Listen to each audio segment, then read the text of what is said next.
నమస్కారం అండి మణికంఠ గారు. స్టేట్ బ్యాంక్లో మీరు మేనేజర్గా చేస్తున్నారు. ఇక్కడ హిందూ కాలేజ్ ఆఫ్ మేనేజ్మెంట్లో జరుగుతున్నటువంటి 2 days వర్క్షాప్లో ఎంటర్ప్రెన్యూర్షిప్ డెవలప్మెంట్ ప్రోగ్రామ్ మీద మీరు రిసోర్స్ పర్సన్గా వచ్చి వాళ్ళకి చాలా విషయాలు చెప్పారు. మా స్టూడెంట్స్ కోసం అని చెప్పి, జనరల్ పబ్లిక్లో ఉండే స్టూడెంట్స్ కోసం అని చెప్పి, ఫ్రెష్గా ఎంటర్ప్రెన్యూర్స్ డెవలప్ అయ్యేటప్పుడు వాళ్ళు ఒక బిజినెస్ ప్రపోజల్ పెట్టినప్పుడు వాళ్ళు జనరల్గా చేసే మిస్టేక్స్ ఏంటి, హౌ టు ఓవర్కమ్, ఎట్లాగా ట్రైనింగ్ తీసుకోవాలి, ఆ విషయాల గురించి మా ప్రేక్షకుల కోసం తెలియజేయండి సార్. నమస్తే అండి, నా పేరు మణికంఠేశ్వర్. నేను branch manager, state bank of India ముత్యాల బ్రాంచ్. జనరల్గా నా దగ్గరికి వచ్చేటువంటి స్టూడెంట్స్ ఎవరైతే ఉన్నారో కొంతమంది యంగ్స్టర్స్ వస్తుంటారు. లోన్స్ కావాలి సార్ అని చెప్పేసి ఒక చిన్న బిజినెస్ ప్రపోజల్ తీసుకొస్తుంటారు. సో ఇట్లాంటి ప్రపోజల్స్లో నేను జనరల్గా చూస్తున్నది ఏంటంటే వాళ్ళ ఎయిమ్స్ చాలా హై ఉంటాయన్నమాట. They aim high, they dream to achieve big. కాకపోతే ఏంటంటే ఫండమెంటల్స్ చాలా మిస్ అవుతుంటారు వాళ్ళు.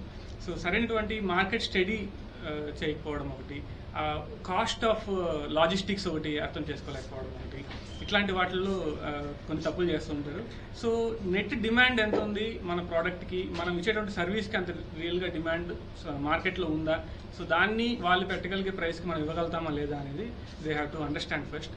సో ఆ ప్రోడక్ట్ యొక్క సర్వీస్ యొక్క వైబిలిటీ, మనం పెట్టిన ఇన్వెస్ట్మెంట్కి, దాని నుంచి రిటర్న్స్కి, ఆ క్యాష్ ఫ్లోకి మేనేజ్ అవుతున్నాయా లేవా అనేది ఫస్ట్ దే హ్యావ్ చూసుకోవాలి.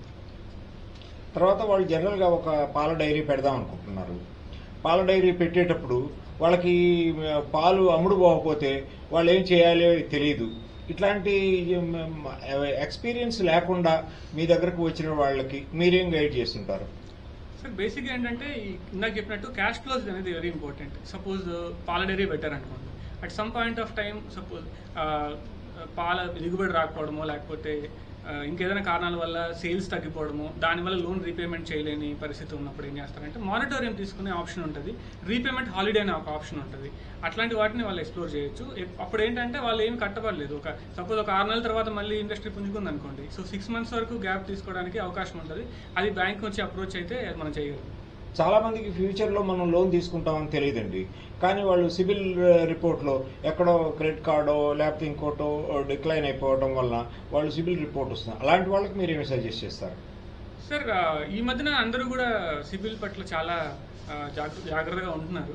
అందరికీ అవగాహన కూడా పెరిగింది. కాకపోతే ఏంటంటే ఎప్పుడో తెలియనప్పుడు తీసుకొని ఉన్నటువంటి లోన్స్ ఏవైతే ఉన్నాయి, లోన్స్ కావచ్చు, చిన్న క్రెడిట్ కార్డు కావచ్చు, కన్జ్యూమర్ లోన్స్ కావచ్చు, 1000, 2000 రూపీస్ లోన్స్ కూడా అవి తీసుకున్నామని మర్చిపోయి కట్టలేక అది రిటర్న్ ఆఫ్ అయ్యి సిబిల్ పోగొట్టుకున్న వాళ్ళు కూడా ఉంటారు. వాళ్ళకి ఏంటంటే జస్ట్ ఇప్పటివరకు ఏవైతే లోన్స్ మీరు ఇర్రెగ్యులర్గా ఉన్నారో యాజ్ ఎర్లీ యాజ్ పాసిబుల్ వాటిని ఫుల్ పేమెంట్ చేసేసి కంప్లీట్గా క్లోజ్ చేయించుకుంటే బెటర్ అండి. ఏదైతే రిటర్న్ ఆఫ్ అయిన వాటిని కానీ సెటిల్ చేసుకున్నా కూడా మనకు ఉపయోగం ఉండదు. సిబిల్లో అది సెటిల్డ్ అనే చూపిస్తుంది. కంప్లీట్ పేమెంట్ ఈ యాజ్ ఆన్ డేట్ ఎంతైతే ఉందో అంతా కూడా పే చేసేసి కంప్లీట్గా క్లోజ్ చేసి సిబిల్ని నీట్గా ఉంచుకోవడం is very important. Thank you, Andy. Thank you very much for your night advice and suggestions to the young entrepreneurs who are going